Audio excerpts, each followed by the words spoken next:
जिंदगी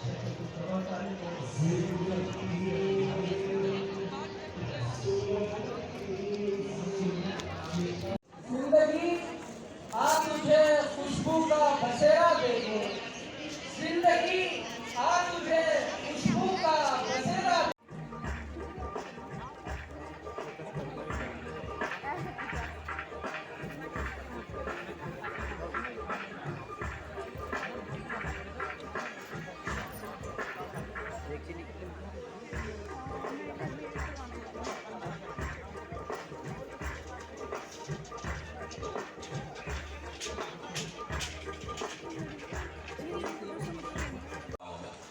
तो अकेला रहता था घर पे, बहनें हॉस्टल में पढ़ती थी और स्कूल से आने के बाद मेरे साथी सिर्फ मैगजीन्स हुआ, क्योंकि समाज कल्याण विभाग में पिताजी काम करते थे, तो मैगजीन्स बड़ी आती थी हमारे घर में। धर्मयोग, साप्ताहिक हिंदुस्तान, सत्ता, कादम्बिनी, नंदन, चंपक, पराग, ये उस जमाने की मैगजीन में पढ़ता रहता था।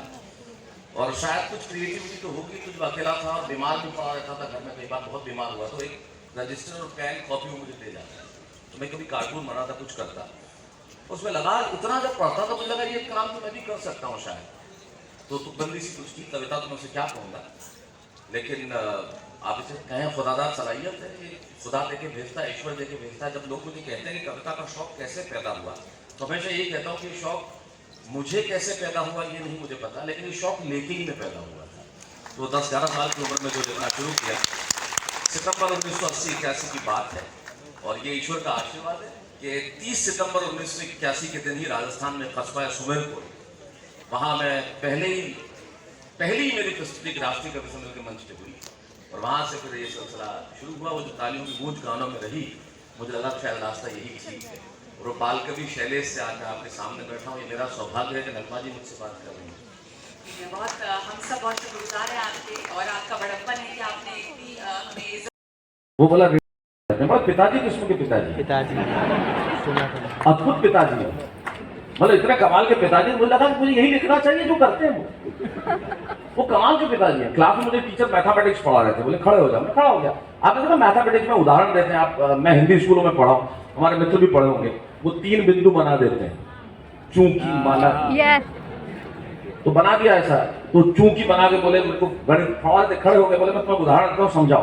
बोले मान लो तुम्हारे पिताजी की पैंट की एक जेब में 100 रुपए है और दूसरी जेब में 150 रुपए है, इसका क्या मतलब? मैंने कहा पैंट किसी और की नया लिखा, मुझे याद नहीं, उसमें कागज देखना पड़ेगा, लेकिन तब तक मैं वो 4 पंक्तियां सुना देता हूँ। आपने कहा कि आप बचपन में कविताएं करते थे, लेकिन ये जब मैं लोगों को देखता हूँ मुझे बड़ा अच्छा इसलिए लगता है। मैं एक लोअर मिडिल क्लास से निकल के आया, निम्न मध्यम वर्गीय परिवार का लड़का हूँ, छोटे छोटे गाँव में रहता था और कुछ नहीं होता था, लेकिन सब कुछ था। आज सब कुछ है लेकिन कुछ नहीं। लेकिन ये जो हमारा हिंदुस्तान है ना, इसकी बड़ी खासियत है, हमारी तासीर में एक बात है कि हमारे पास और कुछ ना हो, लेकिन हमारे लबों पे तबस्सुम जिंदा रहने का सबब हम ढूंढ ही रहे, हमारे चेहरों पे मुस्कुराहट रहे, ये सबब हम ढूंढ ही रहे। उत्सव कैसे मनाया जाए हम कर ही ले। किसी को याद है कि कोविड हुआ था? ऐसा कुछ नहीं, बहुत नेचुरल, एक्टिंग नहीं छोड़ी। एक्टिंग जब आपने शुरुआत की तो एक्टिंग आपके लिए बहुत आसान रही। कवि शैलेश जो है वो एक्टिंग की, देखिए हिंदी कविता जब आप वाचक परंपरा में आप भी हैं, आप एंकर करती है शो, और जब भी कोई व्यक्ति वाचक परंपरा में होती है तो अभिनय उसमें शामिल होता है, जीवन में भी तो अभिनय शामिल होता है। जीवन में जब आप बातचीत कर रहे होते हैं तो आपकी जो आंगिक भाषा है, आपके जो शब्द हैं, उनका जो संयोजन है, उसमें जो जोर डालते हैं वो ऐसी जगह पे डालना जरूरी है। आप बच्चे हैं भी क्या? तब मैंने कविता लिखी कि मैं बच्चे ढूंढ रहा हूँ। हमें उस जमाने का आदमी, मैं पूरे जीवन में अपने पिता से कभी गले नहीं मिल पाया, क्योंकि सम्मान इतना रहा कि हमने हमेशा पांव छुए, उन्हें कभी गले नहीं मिले। हम लोग अपनी माँ से गले नहीं मिले, बस पांव छूते रहे। और आजकल के बच्चे तो पता नहीं। तब मैंने कविता लिखी कि मैं बच्चे ढूंढ रहा हूँ। मुझे लगता है मैं ये आपको सुना दूं, अगर आपके पास कोई और सवाल है तो बताएं। आप कविता सुनाएं, उसके बाद आप सुनाता हूं। मैं बच्चे ढूंढ रहा हूं बच्चे जो मां की लोरी सुने। आजकल कहां होता है ऐसा? मैं बच्चे ढूंढ रहा हूं बच्चे जो मां की लोरी सुने, जो बच्चे धागों के टुकड़ों में सपने बुने। वो बच्चे जो मां की लोरी सुने और धागों के टुकड़ों में सपने बुने, बच्चे जो कंप्यूटर में आंखें न गड़ाए, बच्चे जो कंप्यूटर में आंखें न गड़ाए, बच्चे जो मौका मिलते ही मोहल्ले में खेलने निकल जाए, बच्चे जो मौका मिलते ही मोहल्ले में खेलने निकल। एक जमाना था जब माँ चिल्लाती थी घर में कब आएगा, घर में कब आएगा, कहती बाहर कब जाएगा। हमेशा कंप्यूटर के सामने बच्चे जो कंप्यूटर में आंखें न गड़ाए, बच्चे जो मौका मिलते ही मोहल्ले में खेलने चले जाए, बच्चे जो नारंगी की गोली चूसे और मुस्कुराए, बच्चे जो नारंगी की गोली चूसे और मुस्कुराए, बच्चे जो बॉर्नविटा के डब्बे से बॉर्नविटा चुरा के खाए, बच्चे जो बॉर्नविटा के डब्बे से बॉर्नविटा चुरा के खाए, बच्चे जो लूडो में अपनी गोटी चुपके से आगे खिसकाए। मैं बच्चे ढूंढ रहा हूं, बच्चे जो लूडो में चुपके से अपनी गोटी आगे खिसकाए, बच्चे जो अपने पापा को सबके पापा से अच्छा बताए, बच्चे जो अपने पापा को सबके पापा से अच्छा बताएं, बच्चे जिन्हें पतंगों से भरा आसमान अच्छा लगे। मेरी अगली पंक्ति के दर्द को समझना जो आज हम देख रहे हैं, जो नहीं होता। बच्चे जिन्हें पतंगों से भरा आसमान अच्छा लगे, बच्चे जिन्हें घर में आया मेहमान अच्छा लगे, बच्चे जिन्हें घर में आया मेहमान अच्छा लगे, बच्चे जो रिश्तेदारों से मिलकर खुश हो, बच्चे जो नए के लिए रोए नहीं, फटी कमीज सिलकर भी खुश हो, बच्चे जो नए के लिए रोए नहीं, फटी कमीज सिल के भी खुश हो, बच्चे जो मलाई में शक्कर मिलाकर चाटे, बच्चे आजकल के बच्चे जो है ना बर्गर पिज्जा मोमोज, कुछ सामान मिलेगा दीवाने शायर का, एक दीवान मिलेगा और एक चीज मिलेगी, टूटा खाली जाम हो। मैं चला मैं शायर बदनाम हो। मैं चला महफिल से नाकाम। रंज से खुगर हुआ इंसान तो मिट जाता है रंज। मुश्किलें मुझ पर पड़ी इतनी कि आसान हो गई।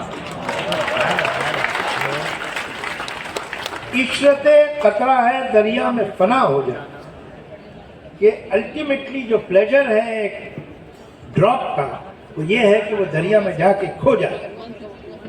दर्द का हद से गुजरना है दवा हो जाए। वफादारी बशर्ते उस्तवारी असली ईमान है, कि असल जो ईमान है, जो फेथ है, कि वो वफादारी है, तो उसे कांस्टेंट रखो, उसे चेंज मत करो। मैं ये आपको जरा सा दिखाना चाहता हूँ कि किस किस्म का जो मटेरियल है गालिब के नाम से वो चल रहा है। खुदा की मोहब्बत को फना कौन करेगा, सभी बंदे नेक हैं तो गुनाह कौन करेगा। ऐ खुदा मेरे दोस्तों को सलामत रखना, वरना मेरी सलामती की दुआ कौन करेगा, तेरे पास आने की दुआ कौन करेगा। और आगे अंग्रेजी में लिखा है, Mirza Ghalib 220th birthday, so many great lines. ये एक बहुत बड़े इंटेलेक्चुअल हैं और बड़े प्यारे इंसान हैं। मैं बार बार कह रहा हूँ कि वो कम पढ़े लिखे नहीं हैं, बहुत बड़े ऑथर हैं, लेकिन जो उनकी ट्वीट थी उस पर जावेद साहब ने एक ट्वीट जारी की, आपको याद होगी। जावेद साहब की ट्वीट थी जिसपे के बहुत सारे अखबार वालों ने मज़ामीन बना दिए। जावेद साहब ने कहा भाई बहुत अच्छी बात है, लेकिन ये गालिब की लाइनें नहीं। इसी तरह से एक और शेर पार्लियामेंट में, मतलब बहरहाल प्राइम मिनिस्टर डिबेट में चल रहा था मामला, और एक और टॉप जिसको कहते हैं साहब, लोगों ने एक शेर पढ़ा और वो आपने भी बहुत सुना होगा कि चेहरे पे धूल थी गालिब साफ करता रहा। कुछ हाँ, ये अपने आप को तकलीफ दे शेर बताएं कोई। इन आदमियों के पाँव से घबरा गया था मैं, जी हुआ वो खुश हुआ है राह को पुकार देखकर। एक और शेर जैसे कि याद है गालिब मुझे वो दिन के बजते ज़ौक़ में, याद है गालिब मुझे वो दिन के बजते ज़ौक़ में, जख्म से गिरता तो पलकों से मैं चुनता था नमक। अच्छा चलिए दोनों शेर एनालाइज कर लेते हैं। क्या बात इसमें डिफिकल्ट था कि इसे मैं ट्रांसलेट करता हूँ सिंपल लैंग्वेज में, क्योंकि ज़रा ये दुश्वार गुजार ज़बान है। कि मेरे पैरों में जो छाले पड़ गए थे, मैं उनसे बहुत दुखी था, परेशान था कि क्या हो गया। और रास्ते में जो कांटे मैं देख रहा हूं तो खुश हुआ है मेरा दिल कि ये छाले टूटे गया। छाला सिंबल है जो इंटरनल सौरों का, छाला सिंबल है जो आप भुगत रहे हैं, आप ही भुगत रहे हैं, आपके अंदर है।